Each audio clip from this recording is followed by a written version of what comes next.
नमस्कार, awakening India में आपका स्वागत है। मैं हूं प्रवीण तिवारी। अवेकनिंग इंडिया, भारत जागरण, विवेकानंद का वो सपना जिसे इस कार्यक्रम के जरिए हम आगे बढ़ा रहे हैं। एक ऐसा सपना जिसमें युवा शक्ति की बहुत जरूरत पड़ती है। एक ऐसा सपना जिसके बारे में खुद स्वामी विवेकानंद कहते थे कि उसकी शुरुआत मात्र वो कर रहे हैं और इस सपने को आगे बढ़ाने के लिए उन्हें खुद की तरह कई युवाओं की जरूरत पड़ेगी। और उन्हें पूरी उम्मीद थी कि भारत दुनिया भर में आध्यात्मिक गुरु बनेगा और पूरी दुनिया को इस अवेकनिंग की, इस जागरण की शिक्षा देगा। लेकिन क्या खुद भारत विवेकानंद की शिक्षा को समझ पाया? क्या हिंदुस्तान के युवा विवेकानंद की शिक्षा को समझ पाए हैं? और उन्हें हीरो तो माना जाता है, लेकिन उन्हें हीरो मानने के साथ साथ क्या विवेकानंद को जीने की कोशिश भी भारतीय युवा कर रहा है? ऐसे कई मसले होते हैं जिन पर अवेकनिंग इंडिया के जरिए हम आप तक गणमान्य मेहमानों के विचार पहुंचाते हैं। और आज ऐसे ही दो खास मेहमान एक बार फिर मेरे साथ अवेकनिंग इंडिया में जुड़ रहे हैं। मेरे साथ जुड़ रहे हैं महेश दत्त शर्मा जी। बहुत स्वागत है सबसे पहले आपका। महेश दत्त जी ध्यान गुरु हैं, आध्यात्मिक उपन्यासकार हैं और ईशान महेश उनका संन्यास के बाद का नाम है। आपका बहुत बहुत स्वागत है महेश जी। हमारे साथ विवेक भारती जी भी जुड़ रहे हैं। जैसा मैंने कहा कि युवाओं को विवेकानंद को सिर्फ पढ़ने की या हीरो बनाने की, समझने की जरूरत नहीं, बल्कि उन्हें जीने की जरूरत है। और ऐसे कुछ लोग हिंदुस्तान में रहे हैं जिन्होंने विवेकानंद को जिया और उनमें विवेक भारती एक हैं। बहुत स्वागत मैं आपका भी करता हूं। विवेकानंद ग्लोबल अवेयरनेस फाउंडेशन के फाउंडर हैं विवेक भारती जी, जिसे उत्तर भारत का कन्याकुमारी भी कहा जाता है। आज आप दोनों से विवेकानंद के जीवन के बारे में हम बातचीत करेंगे। लेकिन अवेकनिंग इंडिया की शुरुआत जब भी हम करते हैं तो विवेकानंद के जीवन के कुछ कहानियों को हम दर्शकों के सामने रखते हैं। दरअसल ये कहा जाता है कि उनकी जो फिलॉसफी है, उनको जब आप पढ़ते हैं तो आपको ज्ञान मिलता ही है। लेकिन अगर आप इस फिलॉसफी को नहीं पढ़ रहे हैं और आप विवेकानंद की जिंदगी को ही पढ़ रहे हैं, देख रहे हैं, समझ रहे हैं, तो ही अपने आप में आपको अद्भुत ज्ञान मिल जाएगा। और उनके जीवन का ऐसा ही एक प्रसंग ये है।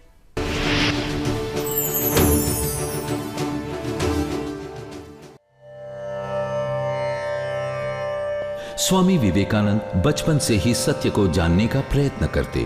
बिना जांचे वे कुछ भी स्वीकार न करते। वे स्वयं सदैव सत्यवादी रहे और सत्य की ही शिक्षा देते रहे। उन्होंने सीखा था कि जब तक हम अपनी मुश्किलों का सामना करने के लिए खड़े नहीं होते, तब तक हम उनसे बच नहीं सकते। सर्वत्र एवं सर्वदा उन्होंने साहस का ही प्रचार किया। भारत में अपने भ्रमण के दौरान लोगों की अत्यधिक गरीबी और पिछड़ापन देखकर वे बहुत दुखित हुए। भारत के पतन का वास्तविक कारण जनता की अवहेलना था। ये समझने और डंके की चोट पर कहने वाले पहले धार्मिक नेता थे। हमारी पहली कोशिश भूखे करोड़ों को भोजन और जीवन की प्राथमिक आवश्यकताओं की पूर्ति करवाना ही है, परंतु उससे भी अधिक महत्वपूर्ण है उनमें आत्मविश्वास भरना। स्वामी विवेकानंद ने हमें जीवनदायी संदेश दिया है। उनके संदेशानुसार आप सब में दैवी शक्ति निहित है। अपनी अनंत संभावनाओं, अनंत शक्तियों में विश्वास रखो। उठो, जागो और रुको नहीं जब तक लक्ष्य को न पालो।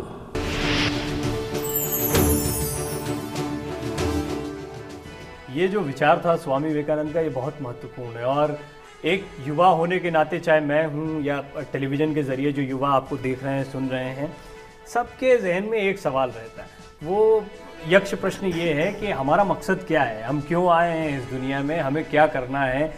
आजकल सपने को ऐसा समझा जाने लगा है कि किसी को इंजीनियर बनना है, किसी को डॉक्टर बनना है, एक्टर बनना है या मीडिया में जाना है। हमने प्रोफेशन के लिहाज से तो समझ लिया है कि जीवन में हमारा मकसद क्या है, लेकिन असली मकसद क्या यही होता है कि हमें करियर बनाना है, एक प्रोफेशनल लाइफ जीना है? शुरुआत आपसे भाई।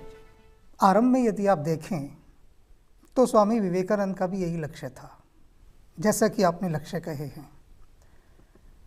जिस समय पहली बार वो रामकृष्ण परमहंस से मिलने गए तो कोई गुरु के दर्शन करने जा रहे हैं इस भाव से थोड़े ना गए थे। वो तो गए थे कि ठीक है, कोई मिलवाने ले जा रहा है एक अनपढ़ गवार के पास और मैं आज उसके अच्छे से कान खींच कर आऊँगा। उनके मन में पूरा एक, जैसे आज का युवा होता है ना, उच्छृंखलता का भाव था कि मुझे उनको सता कर आना है रामकृष्ण परमहंस को। उसी भाव से गए थे। लेकिन रामकृष्ण परमहंस ने जो उनको संपदा दी वो ध्यान की संपदा थी। ध्यान के माध्यम से ही उस नरेंद्र नाथ दत्त, स्वामी विवेकानंद के बचपन का नाम, उनके अंदर वो आत्म साक्षात्कार की शक्ति पैदा हुई जो हर युवा की आज आवश्यकता है। किसी भी चिंतन को समझने के लिए उसकी योग्यता चाहिए होती है। अगर हम एक वैज्ञानिक पक्ष को समझना चाहेंगे तो वैज्ञानिक शिक्षा बहुत आवश्यक है। वही शिक्षा रामकृष्ण परमहंस ने विवेकानंद को दी। युवा को जब तक ध्यान का मार्ग नहीं दिया जाएगा तब तक उसको जीवन का लक्ष्य नहीं पता लगेगा। इस पर हम और विस्तार से बात करेंगे कि इस मकसद को और बेहतर तरीके से युवा कैसे समझें। लेकिन विवेक भारती जी, जब लक्ष्य की बात आती है तो जीवन में आध्यात्मिक प्राप्ति, या जैसा अभी महेश जी ने कहा कि ध्यान को समझना, आध्यात्म को समझना, ये भी एक लक्ष्य माने जाते हैं। लेकिन आजकल हम देखते हैं कि कितना पैसा हम कमा पाए हैं, कितने सामाजिक तौर पर हम कितने मजबूत हो पाए, कितने लोग हमें जानते हैं, इसे हम एक लक्ष्य की तरह लेकर चल रहे हैं। या आज का युवा इस फेम को, इस नाम को लक्ष्य की तरह लेता है। ये कितना सही? क्योंकि ये गलत भी नहीं। हम देख रहे हैं कि सारे युवा इसके लिए मेहनत कर रहे हैं, या जैसा महेश जी ने कहा कि शुरुआत विवेकानंद की भी ऐसी हुई थी। एक्चुअल में सच्चाई इस बात पर है कि आज का युवा इस बात को समझ ही नहीं पाया है कि हमको चाहिए क्या।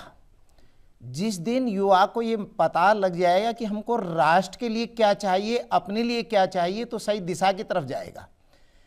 इसमें मैं सबसे पहले शिक्षा को लेना चाहूँगा कि युवा को बचपन में वो शिक्षा दी जानी चाहिए कि तुम्हारे पास ज्ञान संपूर्ण है, बाहर से किसी ज्ञान की आवश्यकता नहीं है, आत्मा संपूर्ण ज्ञान से परिपूर्ण है। उसको विकसित कैसे किया जाए, और यह ही एक गुरु का लक्ष्य होता है। आज के इस समाज में, विद्यालयों में, विश्वविद्यालयों में इस प्रकार की शिक्षा देने वाला कोई नहीं था।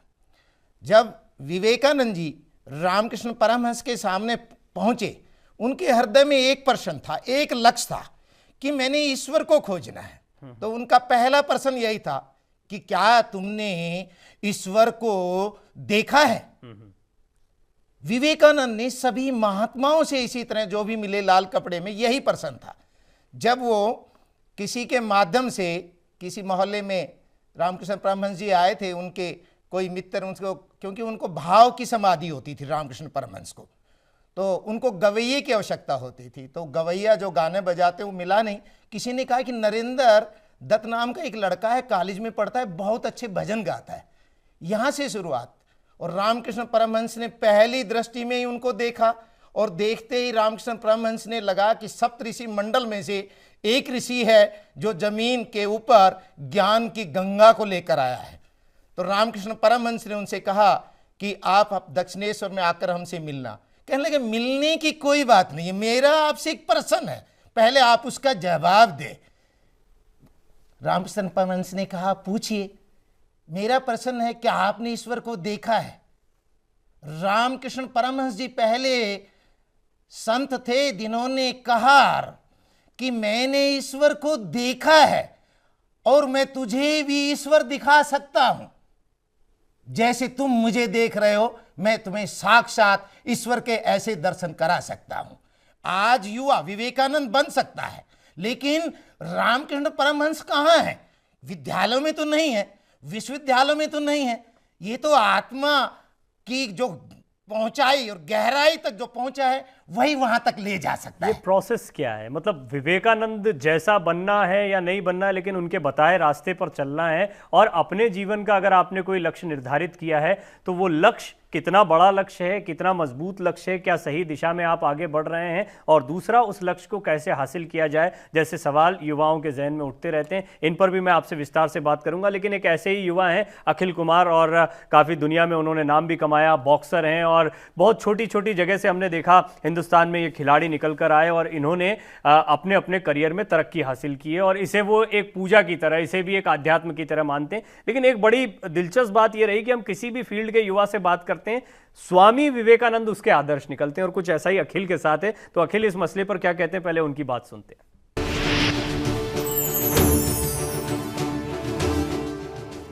स्वामी जी का मानना था कि सभी धर्म एक है। उनका कहना था कि रास्ते, मार्ग, पथ अलग अलग हो सकते हैं, अनेक हो सकते हैं, लेकिन ईश्वर एक है। ईश्वर की प्राप्ति का तरीका अलग अलग हो सकता है, लेकिन ईश्वर एक है।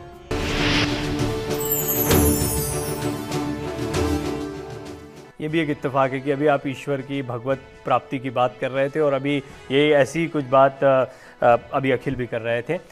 महेश जी, ये कहा जाता है कि ध्यान से ईश्वर के नज़दीक पहुंचा जा सकता है या ध्यानस्थ होने के बाद ही ईश्वर को समझा जा सकता है। वो ध्यान के मायने पहले समझना ज़रूरी। आप ध्यान गुरु भी हैं, आप लोगों को ध्यान भी समझाते हैं। सबसे पहले तो एक ईश्वर वो जिनके बारे में सीधा सीधा रामकृष्ण परमहंस ने कहा, या विवेक भारती जी जिस संदर्भ का जिक्र कर रहे थे कि साक्षात देखा है वैसे ही देखा है, जैसे मैं तुम्हें देख रहा हूँ, तुम मुझे देख रहे हो। ईश्वर वैसे क्या है, ईश्वर क्या है, किस ईश्वर के पीछे हमें भागना चाहिए, उसकी प्राप्ति के लिए दौड़ना चाहिए?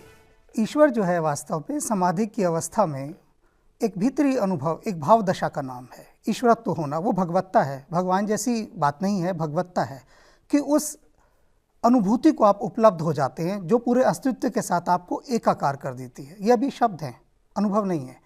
आप देखिए, जब विवेकानंद को रामकृष्ण परमहंस ने कहा कि तू अंदर काली के पास जाकर मांग, आपको पता होगा ये प्रसंग। हर युवा के सामने ये समस्या है कि उसके परिवार में पैसा चाहिए, उसे नौकरी की ज़रूरत है। रामकृष्ण परमहंस ने कहा जाकर मांग ले अंदर जो मांगना है।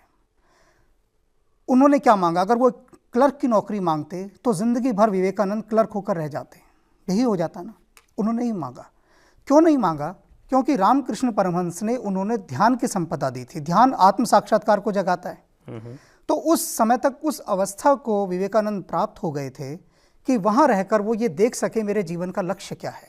जब वो सामने खड़े हुए तो भीतर से वो सारी चीज़ें बिसर गई। एक भी तत्व ऐसा नहीं रहा जो भौतिक चीज़ वहाँ से मांगता। उन्होंने मांगी ध्यान और समाधि की अवस्था, और ये जो आत्मबल है यही पूरे संसार को रूपांतरित करता है। यदि आप देखें, एक राजकुमार थे राम क्या थे? एक राजा के बेटे के अलावा कुछ नहीं थे। लेकिन विश्वामित्र जब उनसे मिले, उन्होंने जो राम को दिया, जो ध्यान की अवस्था दी, वो शस्त्र ध्यान दिया, भीतरी ध्यान दिया, उस युवा को ट्रांसफॉर्मेशन विश्वामित्र ने कर दी। राम की कितने राजाओं के बेटे आए और चले गए, राम में ही ऐसी क्या खास बात थी? लेकिन महत्व गुरु का है। और हम आप दोनों से ये बातचीत आगे बढ़ाएंगे, लेकिन उससे पहले एक छोटा सा ब्रेक लेना है। ब्रेक के बाद भी अवेकनिंग इंडिया में आज ईश्वर के मसले पर बात हो रही है, और जैसा ईशान महेश जी ने कहा है कि ईश्वर सबसे अंतिम बात होती है, लेकिन हम उसे सबसे पहले ढूंढते हैं। तो ईश्वर सहज है या विकट है, उसकी प्राप्ति, और ईश्वर है क्या, इस पर हम बातचीत जारी रखेंगे एक ब्रेक के बाद भी। लेकिन ब्रेक पर जाने से पहले हमेशा की तरह स्वामी विवेकानंद के एक सशक्त विचार के साथ आपको छोड़े जा रहे हैं।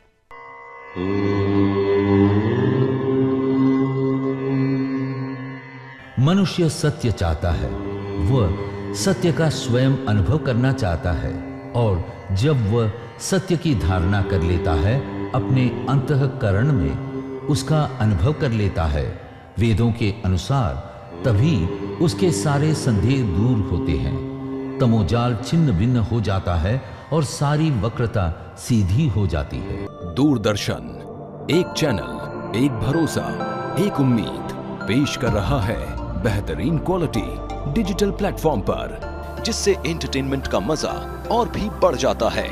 जी हां, अब आप अपने मोबाइल, टैबलेट्स, कंप्यूटर, कार्स और टीवी सेट्स पर दूरदर्शन के चैनल्स का डिजिटल क्वालिटी में लुत्फ उठा सकते हैं। DVB T2 स्टैंडर्ड के माध्यम से डोंगल, टीवी ट्यूनर और राउटर ई-मार्केट पर कई प्लेटफॉर्म्स पर आसानी से उपलब्ध है। DVB T2 के जरिए इस समय दूरदर्शन के 5 चैनलों का प्रसारण किया जा रहा है, जिसमें DD National, DD News, DD Bharati, DD Sports और DD किसान या क्षेत्रीय चैनल शामिल हैं। देश के 16 शहरों में ये सुविधा दर्शकों तक पहुंच रही है, जिसमें दिल्ली, लखनऊ, जालंधर, मुंबई, अहमदाबाद, भोपाल, रायपुर, इंदौर, औरंगाबाद, कोलकाता, पटना, रांची, गुवाहाटी, कटक, बेंगलुरु और चेन्नई शामिल हैं। अधिक जानकारी के लिए हमारी वेबसाइट पर लॉगिन करें www.ddindia.gov.in। सरकार की कोशिश घर घर हो DD फ्री डिश। मनोरंजन की दुनिया में धमाल बिना किसी मासिक भुगतान के, बिल्कुल फ्री। फैमिली एंटरटेनमेंट का कंप्लीट पैकेज, जिसमें है 80 TV channels, news views, serials, music, films, sports के साथ साथ मौजूद हैं 40 radio channels. DD free dish, आपके सपनों का डिश।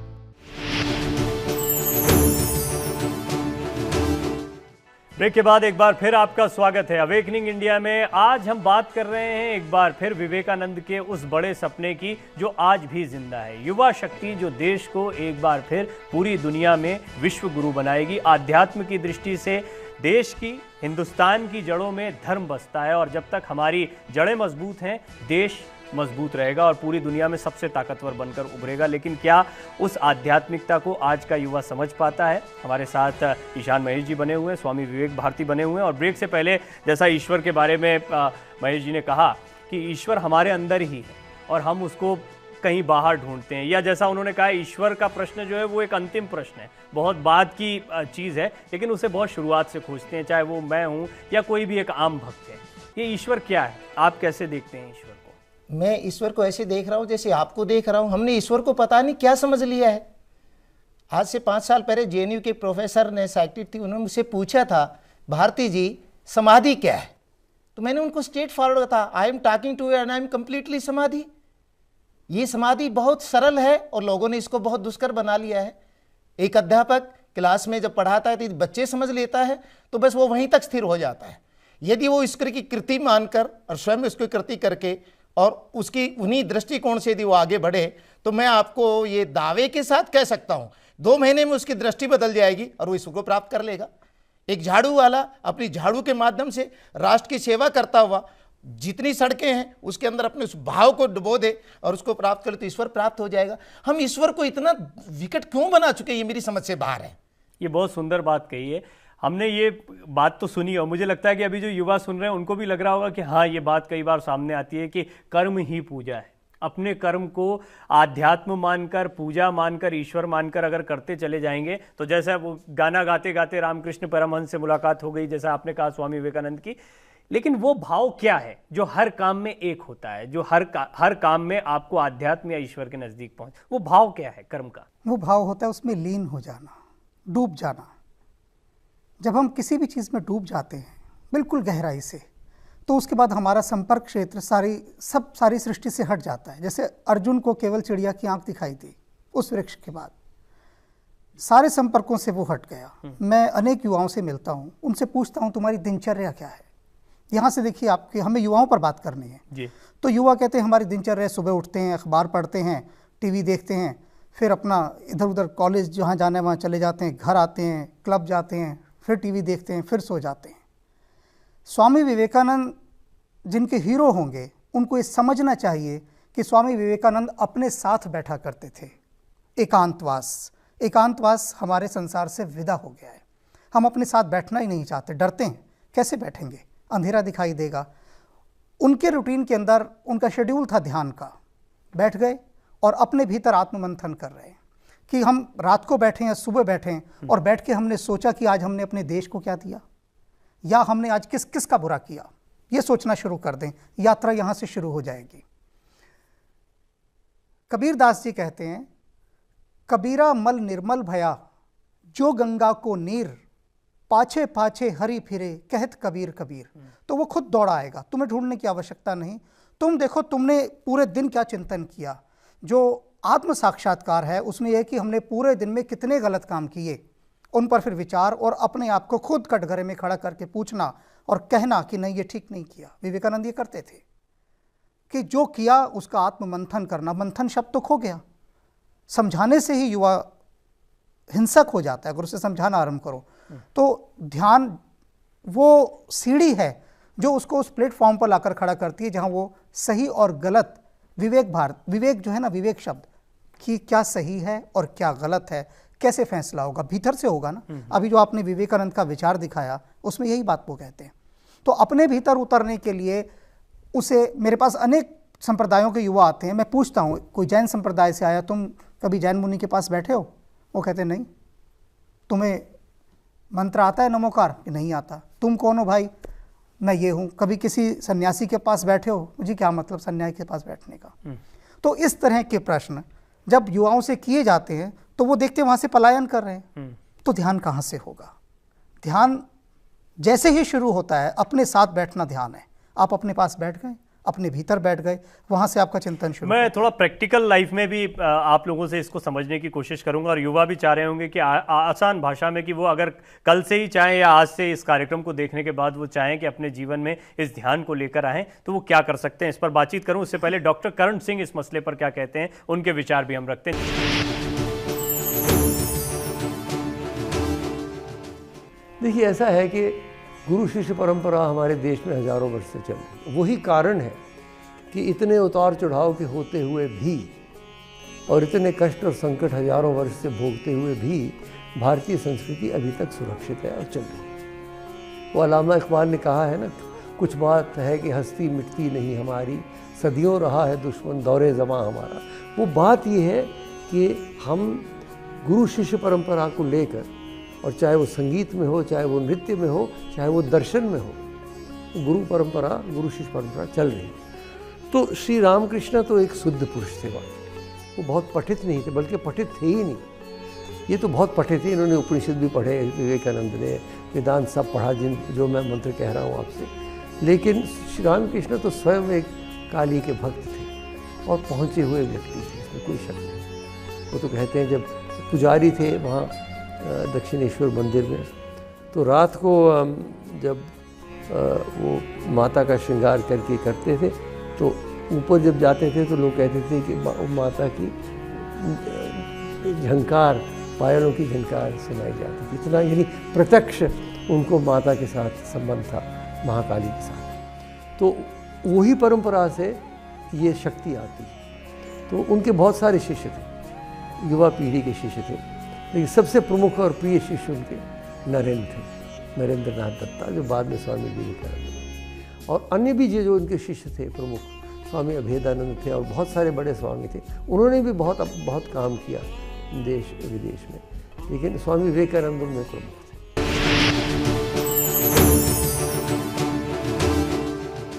स्वामी विवेकानंद को एक बहुत अच्छे गुरु मिले, और कहा जाता है जैसे गुरु मिल गए उसे ईश्वर मिल गया, उसे सब कुछ मिल गया। लेकिन फिर बाद में स्वामी विवेकानंद के भी बहुत सारे फॉलोअर्स थे, तो उन्हें भी जाहिर सी बात है स्वामी विवेकानंद के रूप में एक दुनिया के बेहतरीन गुरु मिले, जाने माने गुरु मिले, और उनका फ़ायदा भी उन्हें मिला। और ऐसे ही ये सतत परंपरा आगे चलती रही। गुरु शिष्य परंपरा के बारे में डॉक्टर करण सिंह कह रहे थे, लेकिन जैसा मैंने कहा था कि आपने जो बातें कही, फिलॉसफी बहुत से लोग पढ़ते भी हैं, समझते भी हैं। प्रैक्टिकली ये होता है कि मुझे आज से, अभी से क्या शुरू करना है, किन चीज़ों पर मैं ध्यान देना शुरू करूं, किन चीज़ों को मैं अपने जीवन से हटाऊं, किन चीज़ों को स्वीकार करूं, वो टाइम टेबल क्या बनाऊं? वो टाइम टेबल ये है कि हमें बच्चों में संवेदनाएं पैदा करनी है, संवेदनशील बनाना है, उसे सेंसिटिव। वो कैसे बनेगा? माता पिता बच्चे को जब तक कहानियाँ नहीं सुनाएंगे, आपने सुना होगा प्राचीन दौर था एक जिसमें नाना नानी बच्चों को कहानियाँ सुनाते थे, लोरी सुनाते थे। वो लोरी और कहानी क्या थी? उसके हृदय को और कोमल बनाती थी। तो जैसे जैसे हम महापुरुषों की बच्चों को कथाएं सुनाते हैं अपने पास बिठाकर, अभिभावक भी बहुत दोषी है। अभिभावकों के पास समय नहीं है बच्चों के पास बिताने का जी। बच्चा उस प्रेम को बाहर खोजता है भौतिकवाद में। बच्चे को अपने पास बिठाए, उसे महापुरुषों की कहानियाँ सुनाएं, उस पर बातचीत करें, तो बच्चे का हृदय कोमल होना शुरू होता है। और आप देखें, जिसका हृदय जितना संवेदनशील होगा वो हिंसा नहीं कर सकता। रामधारी सिंह दिनकर ने कहा है, और बुद्धि ही बढ़ती गई निशेष, छूट गया पीछे वह हृदय का देश। ये हृदय के देश के निवासी हैं विवेकानंद। इनके भीतर क्रूरता नहीं थी, कोमलता थी, क्रोध नहीं था, विनम्रता थी। ये चीज़ बच्चे को रियलाइजेशन से पैदा होगी। उसको कहा जाए कि तूने आज पूरे दिन में क्या किया। जो मैं एक ही सूत्र देता हूँ, बैठ जाओ, सोचो कि तुमने आज किसका अहित किया और कल किसका अहित करने की योजना बना रहे हो, इस पर विचार करो। और जब विचार करोगे तो ये सोचो क्या ये ठीक कर रहे हो। जैसे ही आपने भीतर से प्रश्न किया क्या हम ये ठीक कर रहे हैं, वहाँ से आत्मचिंतन का स्विच ऑन हो जाता है। वो तुम्हें वहीं से शुरुआत कर देगा, जिसे हम आत्मा की आवाज़ कहते हैं। कुल मिलाकर जैसा आपने पहले भी कहा था कि हम इधर उधर ज्ञान की तलाश में भटकने के बजाय सबसे पहले तो खुद को समय दें, क्योंकि जिसे आप विवेक कह रहे थे, और विवेक के मायने यही है कि हमें खुद भी इस बात की समझ होती है कि सही क्या है, गलत क्या है, लेकिन कभी हम विचार नहीं करते वो सही करने या गलत करने से पहले। और जब खुद को समय देंगे तो शायद और बेहतर तरीके से समझ पाएंगे। उसके भीतर फिर क्या होगा देने से, कि भीतर एक ऐसा व्यक्ति पैदा होगा आपके ही भीतर से कि जो आपको नियंत्रित करेगा। वो नियंत्रित करने वाला जब आपके भीतर से जन्म लेगा वो आप ही होंगे। आपके भीतर एक नियंता बैठेगा, अंकुश लगाने वाला, जो कहेगा नहीं ये नहीं करना, जो आपको आदेश देगा। मन तो चंचल है, मन ढलान की तरफ ही बहेगा, लेकिन वो रोकेगा। यानी आपकी इच्छा शक्ति को मजबूत करेगा। अभीष्ट की सिद्धि के लिए जाएंगे, अनिष्ट से दूरी बनाएंगे। आप दोनों का बहुत शुक्रिया इस कार्यक्रम का हिस्सा बनने के लिए। आपके विचार, आपके सुझाव भी हमारे लिए महत्वपूर्ण होते हैं। awakeningindia.dd@gmail.com। अवेकनिंग इंडिया में आपसे फिर मुलाकात होगी, तब तक के लिए हमें आज्ञा दीजिए। नमस्कार।